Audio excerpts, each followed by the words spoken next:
Welcome to the Apartment Investor Pro podcast, where we talk about how to be a more successful multifamily investor with a focus on using technology to boost your business. And now your host, Todd Heitner. Welcome to the Apartment Investor Pro podcast. Today our topic is keys to multifamily asset management. One of the key aspects of asset management is hiring a good property manager. It can be a challenge to find the right fit for your team. It's important to understand how they can actually increase the value of your asset. So where can you start your search? When might be the time to find a replacement? And what should you look for in a potentially great property manager? Well, today I have Anthony Chara with me. Anthony is a seasoned real estate investor who has owned, partnered on, or syndicated over 2,000 apartment units across the country. Through his website, successclasses.com, he teaches aspiring investors through coaching and workshops about multifamily syndication. Now, today I've asked Anthony to talk in detail about managing your multifamily assets successfully. So here are a few points that we'll discuss. Finding and keeping a property manager who increases revenue. What are some red flags that will help you know that it's time to change your property manager? Tips for increasing profitability by decreasing expenses, and ideas to increase revenue that will also keep your tenants happy. So let's get started. So Anthony, thanks so much for coming on today. Wanted to talk today about asset management, especially managing the property. Once you've got it under contract, managing all of that. So thanks for coming on today. How are you today? I'm doing great. Thanks for having me, Todd. Yeah, great. Let's maybe we'll break this up into sections. Maybe first we could talk about hiring a property manager. So that's always kind of a debate, maybe about should I hire a property manager? Should I try to manage it myself? Yep. What do you think about that? What should someone take into consideration? Well, that's a great question. One of the things that I tend to lean towards is hiring a property manager. So most of the time, as far as hiring one, we generally use the same property manager that's already on the property when we purchase it. It makes it easier for the transition. So we hire them, bring them on board. We give them 6 months or so to prove that they can do what they actually are supposed to be doing. But yeah, sometimes you have to go out and hire a new one. As far as managing the property yourselves, I've heard arguments on both sides. I've heard people say, well, if you do it yourself, right, no one's going to take care of the property as good as you, which is probably true. But it comes down to a matter of time and how much time do you have and how much time do you want to spend managing the property yourself? I didn't get into real estate investing to own a bunch of properties so I could manage them myself and be a property manager. I did it because I'm an investor. And the analogy that I use with people is, how many of you have ever bought a stock? Raise your hand if you ever bought a stock. Well, how many people then that bought a stock then went out the next day and got a job with that company so they could keep an eye on the company, the people running the company, to make sure their stock was performing well, right? You don't do that. Why not? Because you're an investor.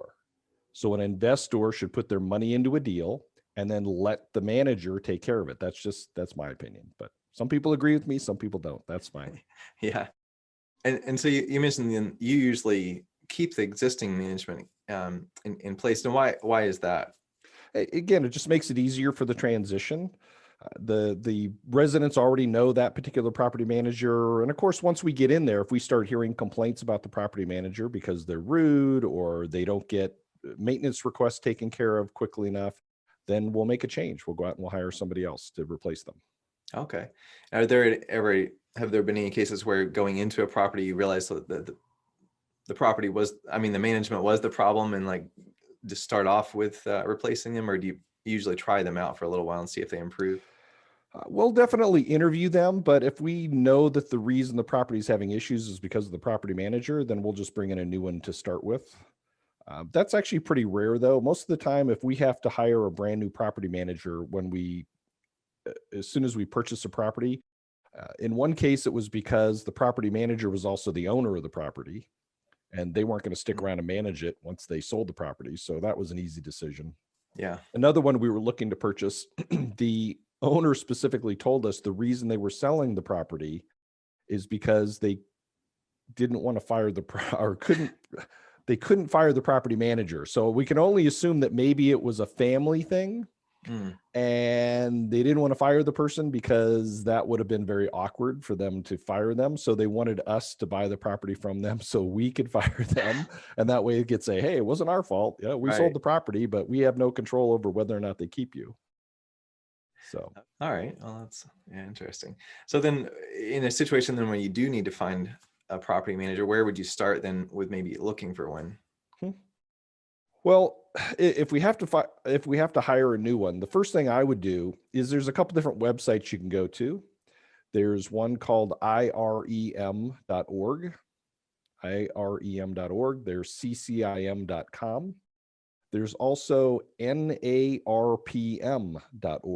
N is in Nancy, RPM, National Association of Rental Property Managers.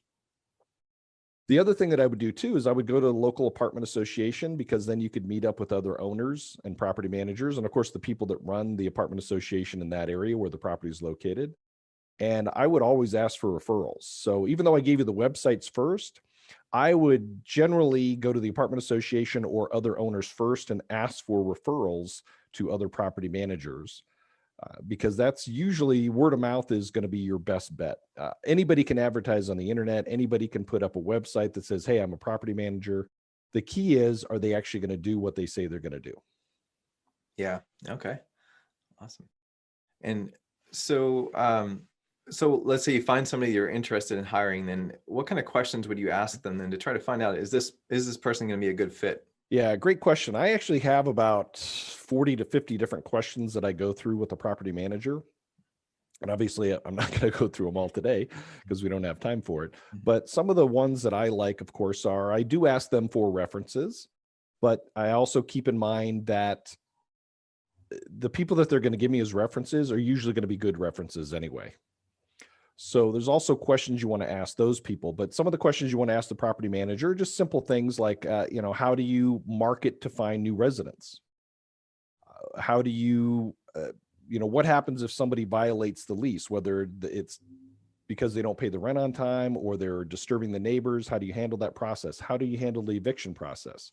What kind of reports am I going to get, and when am I going to get them? How do you handle maintenance situations? What's your threshold for you taking care of maintenance without me intervening? And at what point do you come to me and say, hey, we've got a bigger expense above this dollar amount, and based on that, we need your written approval in order to proceed? The main one that I like, of course, there's also the software that's included. What kind of software do they actually use? Are they using real management software? I've had a few property managers, when I ask them what kind of software they're using, they say, oh, well, we use Excel and QuickBooks. Well, Excel and QuickBooks are not management software. All they are a tool to help you analyze your property a little bit better, and the income and the revenue, or the revenue and expenses from your property. But that doesn't help you be a better manager per se. And it doesn't make it easy for you as the owner to actually understand what's really happening out at the property. They need to use real management software. The biggest question that I ask is at the end of the interview, if the property manager doesn't bring it up, which they should, but if they don't, the one question that I ask them is, if I hire you, how are you going to make me and my investors more money? How are you going to increase the value of this property for us? Unfortunately, there's a lot of managers out there that their idea of property management is, how much money can I make as a property manager off of this client or off of that client? And the only way that they're going to stay employed with us or contracted with us, because technically they're not employees, is if they continue to make us money and take care of the property and keep the renters happy, keep the income coming in, and control the expenses to the best of their ability. Yeah. Okay. Yeah, that makes sense. And I also asked that question, you asked earlier about how I hire them. Certainly I'm going to go to the references that they give me, and most of them, they're going to be great references. They're going to tell me a lot of great stuff, but I ask them the same question. I'm going to say, okay, how is this property manager increasing the value of the property, increasing the cash flow for you and your investors? Because I want to know from their mouths what their response is. And if their response is, well, they just keep it occupied and they raise the rent $5 every year, it's like, well, okay, that helps a little bit, but it doesn't necessarily increase the value exponentially. Okay, great. And do you try to find out like if they have experience managing a property of similar size too than as to what you have? Yeah, it's not just about the size too, it's about the classification, because as you're well aware, Todd, there's A, B, C, and D classification of properties. Well, somebody who's used to managing an A class property and you want to hire them to manage a C class property, chances are they're going to fail. And you might say, well, wait a second, why would they fail? They're already managing an A class property. That's a really nice property. Well, typically in an A class property, the people who are renting those properties, the apartment units, they know that they're supposed to pay their rent on time. It's very rare for one of those property managers to have to go, knock on the door and say, hey, your rent is due. There's a lot more of that happens in C class properties because people want to wait until the last second to pay their rent. And property managers have to be more proactive. They have to go after the residents. They have to potentially work with them on payment plans. And some A-class property owners don't get that. Some of the C-class property or property managers don't get that. Some of the C-class property managers don't understand that you don't have to be as iron-fisted with an A-class property, where you're always going around and bugging and harassing your residents to try and get them to pay on time. Nicely, of course, but it's a completely different animal. So it's not just about the size of the property, but it's also about the classification of the property and what that manager is geared towards managing on a regular basis. Yeah, it makes a lot of sense. And then what about like their fees? Like what kind of things do you look for with their like management fees and their like late fees, all that kind of stuff? Yeah, well, so real quick regarding the late fees, one of the things you want to read in your management contract is who gets the late fee. There are some management contracts where the property manager figures, well, if we go out and we're able to get them to pay the rent, then we deserve to get the late fee. I don't necessarily argue that with the property manager. I just want to know who actually gets it, because whether they get $15 or $25 or $50 or whatever it is, in some cases it's $100 or more, I'm fine with them getting and paying them what they're worth and the money that they're earning. The other thing too is regarding their fees. I don't look at necessarily how much they're trying to pay, because here's one of the things that I've heard from some of my students, and I actually dissuade them from doing this, is they'll go in and say, well, the manager was going to charge me 8% and I got them down to 7%, or I got them down to 6%. Well, you have to take into consideration that if they have, let's say 300 units that they're managing and you have a 10, 12 unit building or 100 unit, well, if you have a 100 unit building, it's a completely different story, because you're going to have an on-site manager. And usually your management rate is going to be lower anyway, just because you have an on-site manager. You're not going to be paying 7-8%. You're probably going to be in the 3 to 4 to 5% range. But what they do is they try and talk them down from 8 to 7, and they're like, or 8 to 6. And like, oh, I did a great job. I negotiated it down. And I tell them, it's like, well, so you have 12 units and they manage 300.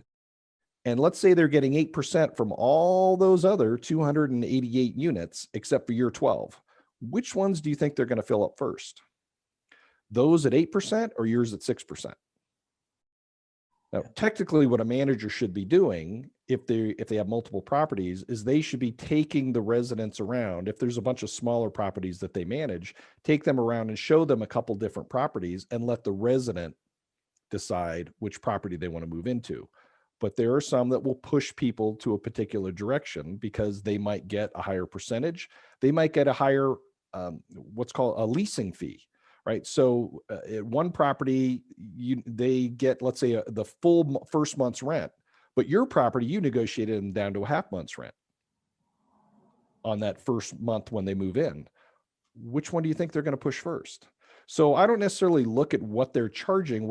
I do, but what I'm more concerned about is what's reasonable and customary in that location, because not every city or property management firm, from coast to coast, is going to charge the same amount, whether it's a percentage or a fee to lease the unit or a fee to release the unit. So a year down the road, when somebody signs a new lease, what kind of fee do they get then? Is it any fee? Is it $50? Is it $100? Is it $200? Is it another half month's rent? So I want to see, when I interview property managers, I want them to tell me. I'm not going to argue with them about what their fees are, because they're worth it. A property manager will make you or break you very, very quickly. And if you're trying to nickel and dime them, they're going to try and make up for it some way. Yeah, so you want to kind of align your interests then, theirs and yours, and make sure that there's incentive to them for them to do a good job then. Yeah, Absolutely. Yep. makes a lot of sense. Yeah. Um, so then do you, like, if you're trying to find a property manager, do you usually go through a few, or how many do you usually would you interview before deciding on one? Yeah. We interview a minimum of 3. And if we don't find at least 2 good ones in the 3, then we'll interview 4 or 5. We want to make sure that we have a good mix of people, not just to pick from today, but we've had a couple of properties, matter of fact, 2 in particular, that over a 3 to 5 year period, we've had to replace the manager multiple times. Matter of fact, we're on our 3rd property manager in both of those cases, because the first 2, they interviewed great. They said all the right things. They checked all the right boxes. The problem is that when we literally gave them the keys to manage the property, they didn't do what they said they were going to do. They didn't make us money. As a matter of fact, they cost us a lot of money because they didn't either put good residents in, or they were spending like crazy, any number of things. And then when you're meeting with them, are there certain documents you would want to see from the manager? Yeah, I always want to see what kind of reports they're going to be giving us, and that a lot of the software I'm very familiar with. So if they just tell me that they use like Rent Manager software or AppFolio, we also use Buildium. We also use one called OneSite. So I'm pretty familiar with the report. So if they tell me the types of report or the software that they have, I may not even ask them to see the reports, but I am going to ask them how often do they actually give their owners the reports. And you should be getting the reports once a month. All right. If it's a software I'm not familiar with, then I'm absolutely going to ask them for an example of a profit and loss statement. Some people call it a T12. So the T12, right? It's a trailing 12. So it's the trailing 12 months. I want the trailing 12. I want a balance sheet, and I want a cash flow report and a rent roll. So those are the main 4 that I want to see to start with, to see that the software can actually provide me with the data that I need to look at to make sure the property is performing. Okay, that's excellent. So now let's move into like once you've hired someone, you've decided on them, what kind of expectations you would have for them, and how to basically know whether they're doing a good job or not. So you mentioned that you typically will keep the existing property manager in place, but let's say in a situation where you do need to bring in somebody new, what kind of effect would that typically have on the property and the tenants? It's really going to depend on why we're getting rid of the property manager. If the property manager was basically doing a okay job of taking care of the tenants, but they were spending way too much money, which we had one in particular that even though the contract that we had with him said he was limited to spending this amount of money for all expenses, 1 month he spent more than that on just one rehab for a single or a 1-bedroom unit.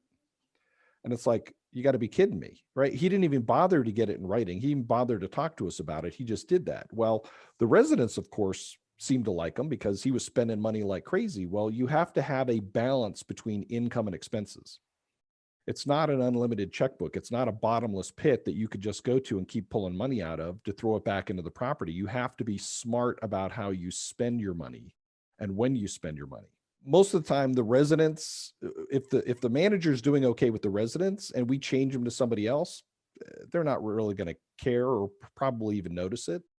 The biggest is when we do get complaints from the residents because we've had managers that were rude, they would treat them poorly. And of course, once you replace them, if somebody else comes in and they're jovial and they're really happy to be there, you're going to get a lot of people that come back and say, oh my God, I'm so glad you got rid of that other person. It's so nice to be able to walk into the office and they're actually glad to see you. So that's about the only time that the residents are going to be happy about it. Of course, it could also backfire where you hire somebody because you think they're great, and they are, but then they don't take care of the residents at all. They might be happy and jovial, but somebody starts complaining because they've had a clogged toilet for 3 days and they can't get the manager to get somebody out there to take care of the toilet. That's an issue. So you have to be careful. You also have to have open communication with your residents as well. And so occasionally what we'll do is we'll send out something like a survey monkey thing to the residents and say, hey, this is anonymous. We're the ownership. We want to know what's going on with the property. So that way we can keep an eye on what's going on from the residents' perspective as well as the managers. Yeah, that's a good idea. Have you found things from that maybe weren't aware of, or anything surprising from those reports? Yeah, we actually did one. One of our managers did one a few years ago on a property that we owned in Texas. And we basically, one of the questions we asked them is if you could do anything we actually had some pretty good residents, and we had very good occupancy. We were in the 94, 95, 96% range pretty much consistently with the property. So we were really happy with it, but you can always make your residents happier or do something to get them to stay longer, right? You can have happy residents that just decide to move because they want a newer place or a nicer place or different location. So the manager sent out a survey to the residents and said, hey, if there was anything you could change on the property, what would you change? And we were actually a little bit surprised with that. Actually, with one of the things I was surprised with the other two, not so much, because I had been trying to get my partner to actually upgrade some of the appliances in the property. This was a B-class property, and we still had appliances that were avocado green and harvest gold. And so these things were 40 years old. And it's like, look, we need to start replacing some of these things. It's like, our residents don't care. Well, that was the second thing on the list of what they would like to see changed in the property is upgraded appliances, or at least newer appliances. The first thing that actually caught us by surprise was this was a property that was near a college, and they specialized in nursing. So we had a higher than normal occupancy of young ladies at the property because they were getting their nursing degrees. And one of the things that came back was that even though there had never been a problem at the property, they just didn't feel comfortable walking from their car to their front door at nighttime because there were too many dark areas around where there were shadows or bushes that weren't lit up. And we're like, wow, never even thought of that. Mm-hmm. And so we spent about $2,000 per building and went out. Even the old halogen lights that were up, we took all those down, put up the new LED lights because they use a lot less electricity. They're not nearly as hot, and just lit the place up. And of course, a lot of the ladies came in afterwards and said, oh my God, thank you so much for doing that. That's great. Now we can see where we're going. I don't feel, I'm not as fearful anymore or nervous trying to get to my front door. So that was pretty cool. Yeah. And you don't know that unless you ask your residents what they think you should do. Right. Yeah. That's a great idea. Yeah. And so then what are some things you would look for with the property manager to know that they're doing a good job? Like what kind of things would you? Well, so, one of the things is obvious. What kind of income and expenses do you have on the property? Are you making the right numbers? Are you hitting your budget? Do you have enough revenue coming in, or the revenue that you're supposed to have coming in? If they are spending money, what are they spending on? Is it actually going to improve the property? Is it going to help retention? Is it going to help us raise the rent? What's the plan with that? And of course, the other big thing too with managers is a good manager should actually create or help you create a budget for your property. And we actually had one, the one that I talked about earlier, that overspent like crazy. We asked him to help us create a budget for this property that we had in Pennsylvania. And his response was literally, budget. You're the owner. We tell you how much money we need to take care of stuff, and you just send it to us. It's like, dude, this is a business. I know a lot of people say that apartments are real estate. No, it's not. Apartments are a business. You're buying a business that generates a stream of income. And just like any other business, when you go down to Walmart and Joe's Crab Shack and all these other businesses that you live near, they have budgets. They have budgets for payroll, for repairs, for taxes, all the stuff that goes along with it. And even expectations for revenue. And you need to have a budget in order to know that you're on track, right? If you don't have a budget, you can't keep score. And if you can't keep score, how do you know if you're winning or losing? Yeah, good point. Yeah. And then, so like how do you balance like how hands-on or how hands-off you should be with that, and like kind of letting the manager do their job, not micromanaging, but also not stepping back too far from that? Yeah, great question. It really comes down to whether or not they're performing. And we do speak to our managers. At least if things are going well, we do have a conversation with the managers once a month, at least. There's other emails that might go back and forth, but we generally have a scheduled conference call or webinar at least once a month just to make sure that everything's on track. Because I don't want to just read in a report what's going on. I want them to tell me that they had to overspend on something that particular month for a reason, maybe show me pictures of it so I can get an idea of it. If it happens every so often, it's not a big deal. Things do come up that aren't in the budget that have to be taken into account. But I want to hear that directly from them. If things aren't going well, or when we first buy a property, we're going to have a lot more communications with the manager. We might meet with them every couple of days or once a week just to make sure things are going well, things are on track. What kind of feedback are you getting from the residents because of the changeover? It's amazing how many people in a C-class property, when the ownership changes, people just leave. They just vanish. And, we've always thought the reason was because they thought the rent was going to go up, but we actually, on a different property that we bought down in Texas, that's actually what happened. The residents came up to the manager that we left on site, and we left her because she has a really great rapport. As a matter of fact, I think it's like 5-6 years now. She's still the manager. She's doing a great job. And a couple of residents came up to her and said, yeah, well, we're leaving. And she looked at him and said, well, you still have time left on your lease. What do you mean you're leaving? I go, well, the ownership changed. Okay, so the ownership changed. So why are you leaving? Well, because the rent's going to go up. Well, she had to explain to them, well, I don't know if the rent's going to go up or not. But even if the rent did go up, it can't go up until your lease renews. And two of the residents looked at her and said, oh, well, okay, right. So they might have had 6 or 8 or 10 months left on their lease, and they're ready to go now because they think the rent's going to go up. She had to explain to them, even though it's in the lease, that the rent can't be raised until their current lease expires or renews. And so two of them said, oh, okay, we'll stay. And the other two said, yeah, we don't care. It's going to go up, so we're just going to leave now. Amazing what people will do. Yeah, just assuming. Okay. And then with the reports you get, what kind of things would you look for in the reports? Let's take a moment to thank our sponsor.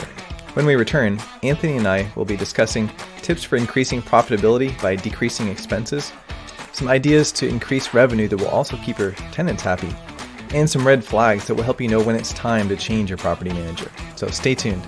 Buildium is property management software that allows you to manage leasing, maintenance requests, collect payments, screen tenants, and lots more. It's a software that over 20,000 property management companies use. It helps you eliminate paperwork and gives you the data you need to make important decisions about your property. The dashboard gives you a quick visual overview of what's going on, and you can streamline your property management to maximize your ROI. Claim your 14-day free trial by going to apartmentinvestorpro.com/manage. That's apartmentinvestorpro.com/manage. And then with the reports you get, what kind of things would you look for in the reports you receive then? Well, again, it comes back to the budget. Are they on track with the budget? You're always going to see changes, right? Like this. I mean, this is what a budget should look like for income and expenses. But every once in a while, you're going to have income that for whatever reason might drop here, or a particular expense line that all of a sudden jumps up. Well, the question is why? And as an example, let's say insurance. Well, maybe you pay your insurance every 6 months. So it's down at the 0 for 5 months, and then all of a sudden it jumps up for 6 months, and then it's back down at 0 for another 5 months. That explains it, right? That makes sense. So are your overall revenue that month, right, which normally is around here, all of a sudden it drops. That's all explainable. It's understandable. Same thing with property taxes. All of a sudden you're going along, all of a sudden the property taxes are paid, right? So that line goes way up, your income goes way down. It's understandable. There's other things that come up too. So if all of a sudden, as an example, our utility bills spike, well, what happened? Why did this spike this month? And then we find out, oh, because the month before they didn't get the utility bill paid on time. So we have a 0 in that month. And then the next month we had 2 months worth of utility bills. So you want to go through every line item by line item to see what's happening on a month in and month out basis to make sure you understand what's going on. Now, all of a sudden, if the utility like water spikes like this, and then it stays up, well, what's going on now? Is it because you just went from winter to spring? and now they turn the sprinklers on or something like that. That's a possibility. Or is it because, hey, maybe we have a leak and we need to get that fixed because, our budget is down here and now every month we're paying up at this level. We're going to take a hit in the bottom line, and our investors aren't going to be happy. The returns aren't going to be what we want. So every single month we go through the P&L on a line by line basis. And that's what you need to do as an asset manager, is manage your asset. And part of managing the asset is managing the budget, managing the income and the revenue and the expenses, but overseeing the property manager, not doing that job on a day-to-day basis, but overseeing that they're actually doing what they're supposed to be doing on a day-to-day basis. Yeah. Okay. And then, like, when it comes to things like repairs and maintenance, things like that, do you ever verify the cost of those repairs, like make sure that those are reasonable or in line with what it should cost? Yeah, great question. So one of the things that we require our property managers to do, if we don't have on-site staff, because if we have on-site staff, because it's a large complex, 80 units or more, we don't really have to worry about a lot of the repairs because the on-site staff usually just takes care of it. And then all we pay for are materials because we're already paying them their salary. If we have a smaller property that doesn't have an on-site staff, then we require that property manager to get us 3 quotes. The same manager we fired that said, oh, well, there's no budget. You just give us the money that we tell you we need. We required him. We told him we want 3 quotes. And he's like, no, I gave you a quote. Here's the quote. Just do it. Well, one of his quotes was to have a roof replaced. And the interesting part was this roof was only 3 years old and was still under warranty. And we told him, it's like, the roof's only 3 years old. Why are we replacing the roof? It's 3 years old. Well, because my roofer said it needs to be replaced. It's 3 years old and it's under warranty. Why aren't you having the company come back and repair it under warranty? Well, turned out they were out of business. But we still wanted 2 additional quotes because we didn't have another $26,000 to throw at putting a new roof on because it's under warranty and the original roofer is now out of business and couldn't come back and take care of it under warranty. That unfortunately happened. But the student who was in charge of the project, because he couldn't get the manager to do it, he went out and called a couple of other roofers to come out and give us a quote. And it came back it was about $2,400 to repair the roof rather than just tear the whole thing off and completely redo it. And since we'd only been in the property, I think about 6 months, we just didn't have the cash flow anyway to do a $26,000 roof. So sometimes you do have to jump in. And of course, that manager didn't last much longer. But you have to jump in. And those are the things you want to look for, is you want to find out what they're doing to manage your money. And ultimately what you want them to do is you want them to treat your money as if it was their money and not just assume that it was a bottomless pit that they could just keep taking money out of to line their own pockets, quite frankly. Yeah, that's a good point. Do you ever use property managers that have their own properties, like that maybe own their own apartments? Or we have a couple of times they're not their owners, so they have their own properties. Yes, it's pretty rare, but there are some of them out there that do that. Yes. Okay, I just thought that might have a little bit different mindset if they would treat it like they would their own. In one case, yes. In another case, no. As a matter of fact, in one property that one of my students owned down in Abilene, he kept getting these really weird expenses. And, he's telling me that he was thinking about changing the property manager, but he was concerned because he might get a manager that was worse. And I said, well, but what happens if you get one that's better? And speaking of bad, why do you not like this one? She goes, well, she keeps charging me for things that aren't on the property. And I said, well, how do you know? Give me an example. He said, well, here's an example. She gave me a bill because they replaced a sliding glass door on the property. I said, okay, what's the problem with that? He goes, we don't have any sliding glass doors. So that was pretty obvious that she was basically charging him for a repair on a different property. Oh, wow. Well, he didn't find this out until he fired her because he was trying to get her to, he wanted to expand in Abilene. So he wanted her to go out and find out, tell him who the owners were of these other surrounding apartment buildings because he wanted to start making them offers. And she came back at one point and said, oh, yeah, well, either she couldn't figure out who owned it or she contacted them. They weren't interested in selling. He's like, okay, that's fine. Well, then finally 2 years in, he gets upset with her, gets rid of her, brings in somebody new, goes to the new manager. By the way, bringing in the new manager, he increased his revenue $5,000 a month within just a few months of the new manager coming on board. Wow.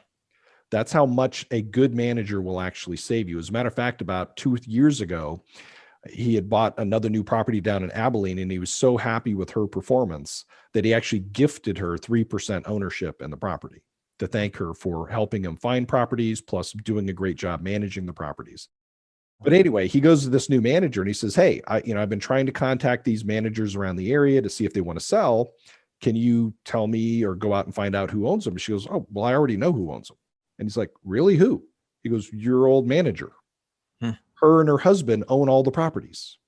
Wow. Like, that now explains why he was getting these charges for the sliding glass doors, because she was putting, and why their income went up $5,000 a month, because she was putting a lot of her repairs for her properties on his budget.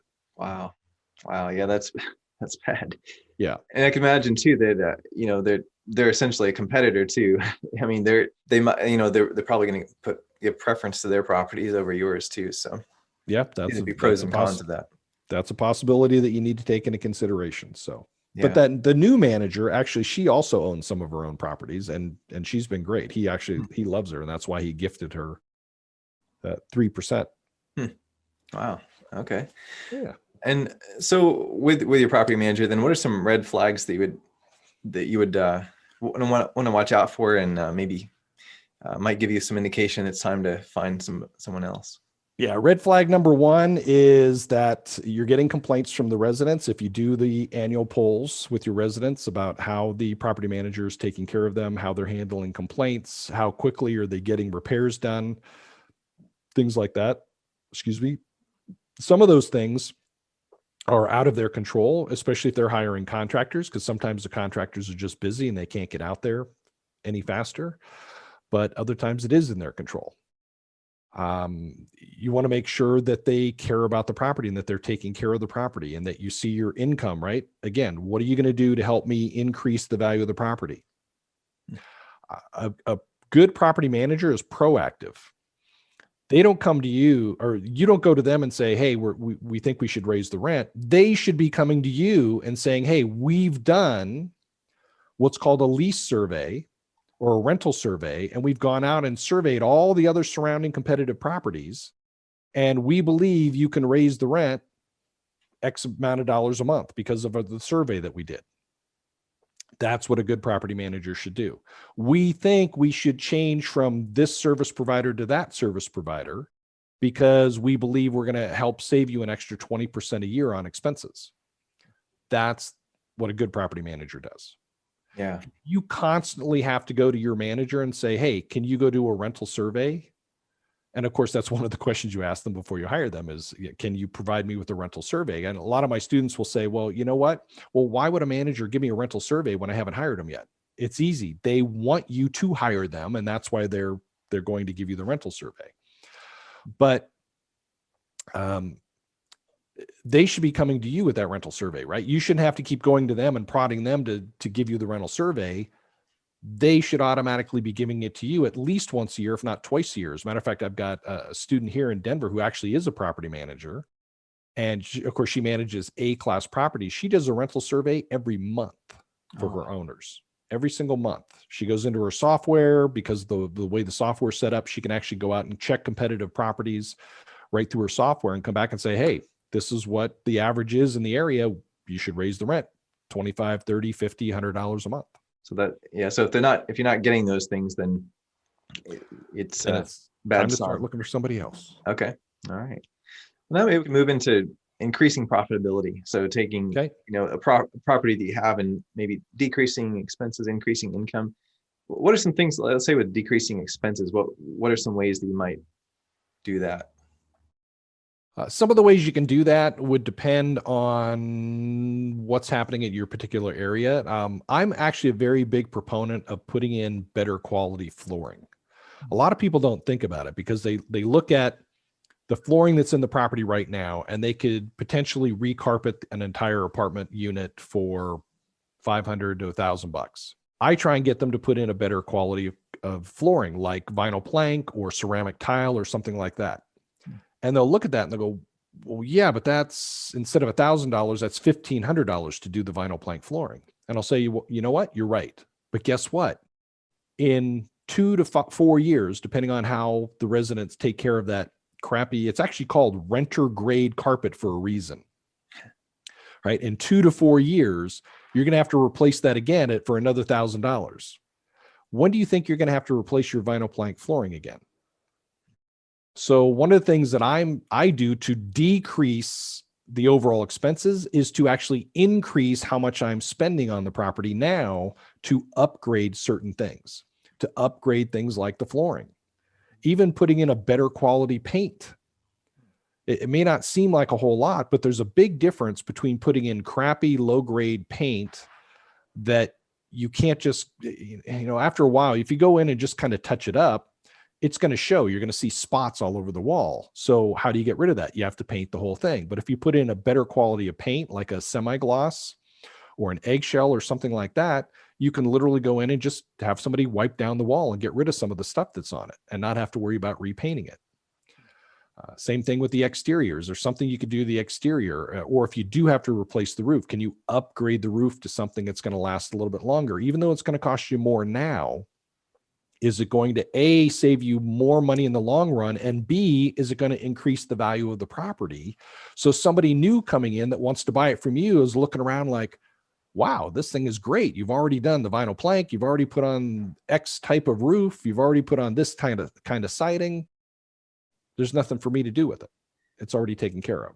So that's the biggest thing is, or one of the biggest things is actually spending more. I know it sounds kind of counterintuitive, right? How do you lower your expenses? Spend more money. Yeah. Kind of interesting. But the other thing we look at too is, again, with contractors, if we have a painter, if we have a plumber, if we have an electrician, who are we using and how much are they charging? Is there somebody else out there that we can maybe bring in on a trial and give them the opportunity to do some work for us to maybe get the same work or better work for less money?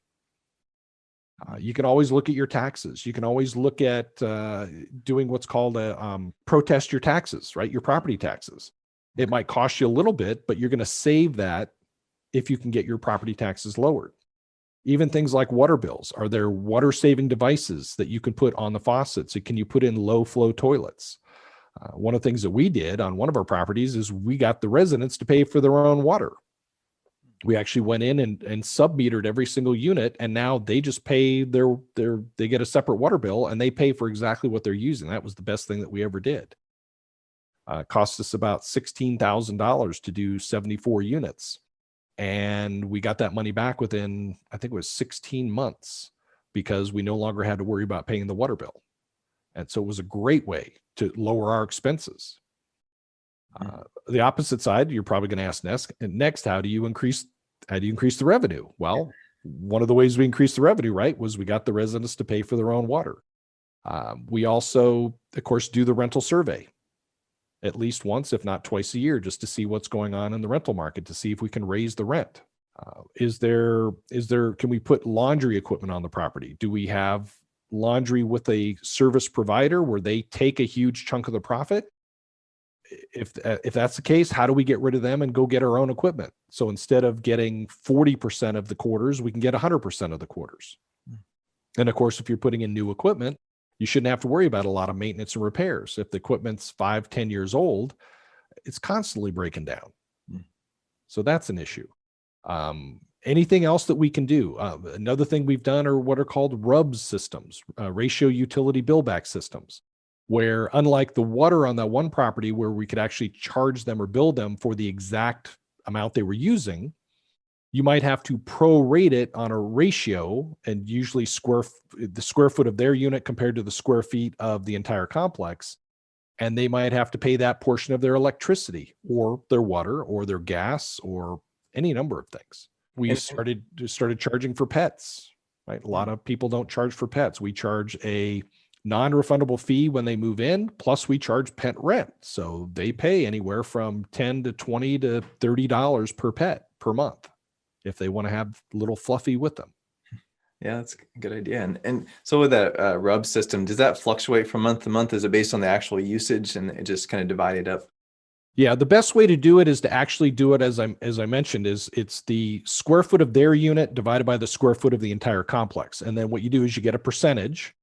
And then based on that percentage, every month you have a spreadsheet set up. So every month when the electric bill comes in, you just put in the amount of the electric bill and it automatically goes down. It goes, here's how much everybody owes.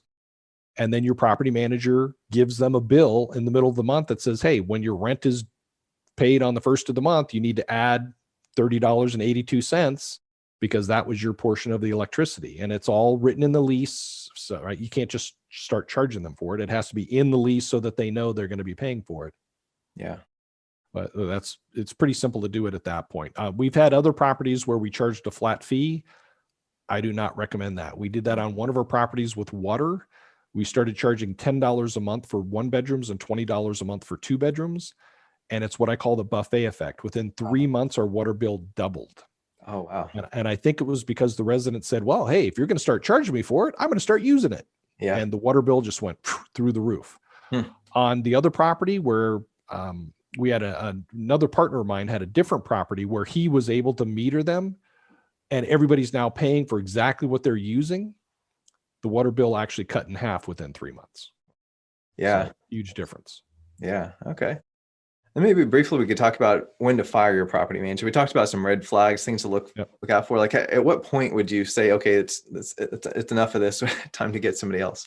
Yeah, in some cases it's pretty easy. Like the guy I was telling you about in Pennsylvania, when he just said budget, what budget? We just tell you how much to send us. The breaking point, of course, we had already started looking for another manager. Matter of fact, I got off the phone with him and the student that was in charge of the project and immediately picked up the phone, called the student, said, you need to find a replacement. He goes, yeah, I know. And we immediately started looking for a replacement property manager, but he couldn't find one within a reasonable time. And then about a month later is when he spent $4,000 to rehab a 1-bedroom property that was maybe 550 square feet. And it was just ridiculous. And we asked him, well, what did you actually spend the money on? Well, we did upgraded flooring and upgraded paint. Well, the upgraded flooring was still carpeting. That was an easy decision. What's not as easy is like the student in Abilene who didn't really realize that he was being overcharged for a lot of repairs. He was still making some pretty good money and he was still happy. But what really caught his eye was the fact that the manager was screwing up and charging him for things that he knew were not on his property. And after that happened a few times, that's when he started saying, this is really driving me nuts. She's still doing it. I'm finding these errors. I want to make a change, but I'm not sure I want to make a change because what if I get somebody worse? What if you get somebody better? So he made the change, boom, his income went up, and then it was plain as day, the issues that you were having. So again, it comes down to, do you get a good feel from the manager? Are they being proactive? Are they coming to you with ideas? Again, it comes down to, how are you going to make me and my investors more money on this property, both cash flow and equity, if we hire you to take on this property? And they need to prove it again and again. Hey, we think you should raise the rent. We think you can lower expenses over here. We found a new contractor that instead of charging $100 a square foot for vinyl plank flooring, they only charge $80. We'd like to give them a try on this next unit to see how they do. It's like, go for it. Yeah. Right. Yeah. Awesome. Those are the types of things a good manager will do for you. Yeah. Yeah, that makes a lot of sense. So do you have any final points you'd like to share about managing the property, or anything that we didn't cover here? I don't know. We covered a ton of stuff. Or any stories, good or bad stories about management that might be useful for our listeners? Yeah, I think the biggest thing I can pass on is, don't be afraid to make a change. Right? Because just like the one student, he's like, well, what if I get somebody who's worse? Well, what if you get somebody who's better? You'll never know unless you actually take action. If you're not comfortable, if you're not happy, if you don't think they're doing a good job, they're probably not. So don't be afraid to make a change. Now, you do need to make sure you read your contract with them. Sometimes if you can fire them for cause, like the cause that we had with the one guy who spent $4,000 when he was only allowed to spend $3,500 total, that was pretty easy. We fired him for cause. He was done. He was gone. But if you just have an uneasy feeling or you want to try somebody new, then what you're going to have to do is you're going to have to wait for your contract to terminate, and then, of course, give them the proper notice, and then have somebody else ready to move into their space. I think I've actually covered a lot of the bad sides and the good sides, right, already. So I don't know if I have necessarily any more horror stories that I can share with you. No, those were good. Kind of covered that throughout the podcast. Yeah, well, good. We appreciate that. Yeah, those are powerful because kind of see what happens when you have a good manager versus a bad manager, the world of difference that it can make. So appreciate that. Again, they will make or break you very, very quickly. So don't be afraid to make a change and get rid of the manager if you don't think they're doing a good job. And sure, if you find out that the next person you hire isn't doing as good of a job as the first one, then go to a third one, or you can always go back to the first one. Yeah, that's true. Okay. Well, thanks so much for sharing all that today. It was very, very valuable information. I think our audience is really going to benefit from that. Yeah. And what's the best way for our listeners to connect with you and learn more about you and what you do? Thanks for asking. They can find me on the internet. I'm at successclasses.com or apartmentmentors.com. Either one, they both point to the same place right now, but successclasses.com. They can email me, Anthony@successclasses.com. And, we'd love to have them come out for some training. I do lots of different training, 1-day workshops, 4-day boot camps. So I love teaching people how to do this kind of stuff. And, this is all about acquisition. It's not just about after the fact, right? The property management, what we're talking about today is after you buy it. Well, how do you get to that point? So if people want to learn more about that, they can come check me out. I'd love to have them. Yeah. Awesome. Well, thanks so much for coming on today. Really appreciate it. Really valuable insights. And so thanks again, and hope you have a great rest of your day. Thanks. I appreciate you having me, Todd. Have a good day. Today, we talked all about keys to multifamily asset management and the importance of hiring the right property manager. To help you even more, we put together a free resource you can download called The Best Multifamily Asset Management Resources. It includes places to find a property management company, podcast episodes and books about asset management, training videos, software, and more. You can download your copy for free at apartmentinvestorpro.com/asset. Again, that's apartmentinvestorpro.com/asset. That's ASSET. Thanks for listening to this episode of the Apartment Investor Pro podcast. Be sure to subscribe to get the latest episodes. Also, visit our website at apartmentinvestorpro.com and connect with us.